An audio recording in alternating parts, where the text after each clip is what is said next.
Devarim chapter 29. These are the words of the covenant which Yahweh commanded Moshe to make with the children of Israel in the land of Moab, besides the covenant which he made with them in Horeb.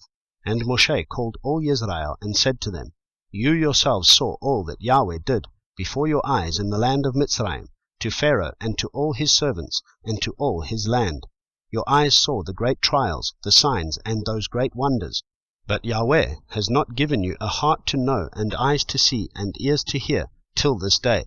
And I have led you 40 years in the wilderness. Your garments have not worn out on you, and your sandals have not worn out on your feet. You ate no bread, and drank no wine, nor strong drink, so that you might know that I am Yahweh your Elohim. And when you came to this place, Sihon, sovereign of Heshbon, and Og, sovereign of Bashan, came out against us to battle, and we struck them, and took their land, and gave it as an inheritance to the Reubenites, and to the Gadites, and to half the tribe of Manasseh. Therefore you shall guard the words of this covenant, and do them, so that you prosper in all that you do.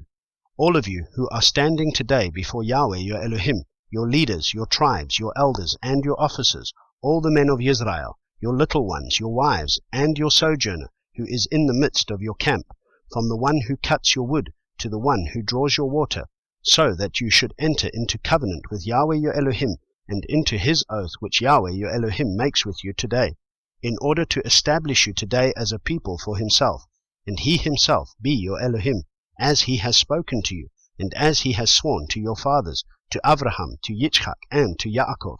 And not with you alone I am making this covenant and this oath, but with him who stands here with us today before Yahweh our Elohim, as well as with him who is not here with us today. For you know how we dwelt in the land of Mitzrayim, and how we passed through the nations which you have passed through. And you saw their abominations and their idols, wood and stone, silver and gold, which were with them, lest there should be among you a man or woman or clan or tribe, whose heart turns away today from Yahweh our Elohim, to go and serve the mighty ones of these nations, lest there should be among you a root bearing bitterness or wormwood. And it shall be, when he hears the words of this curse, that he should bless himself in his heart, saying, I have peace, though I walk in the stubbornness of my heart, in order to add drunkenness to thirst. Yahweh would not forgive him, but rather the displeasure of Yahweh and his jealousy shall burn against that man, and every curse that is written in this book shall settle on him. And Yahweh shall blot out his name from under the heavens. And Yahweh shall separate him for evil out of all the tribes of Israel, according to all the curses of the covenant that are written in this book of the Torah. And the congregation to come of your children who rise up after you, and the foreigner who comes from a far land, shall say when they see the plagues of that land, and the sicknesses which Yahweh has sent into it, all its land is sulphur, salt, and burning. It is not sown, nor does it bear, nor does any grass grow there, like the overthrow of Sodom and Gomorrah, Admah and Zeboim, which Yahweh overthrew in his displeasure and his wrath. And all nations shall say, Why has Yahweh done so to this land? What does the heat of this great displeasure mean?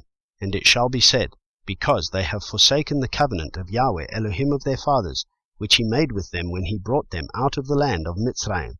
And they went and served other mighty ones, and bowed themselves to them, mighty ones that they did not know, and that he had not given to them. Therefore the displeasure of Yahweh burned against this land, to bring on it every curse that is written in this book.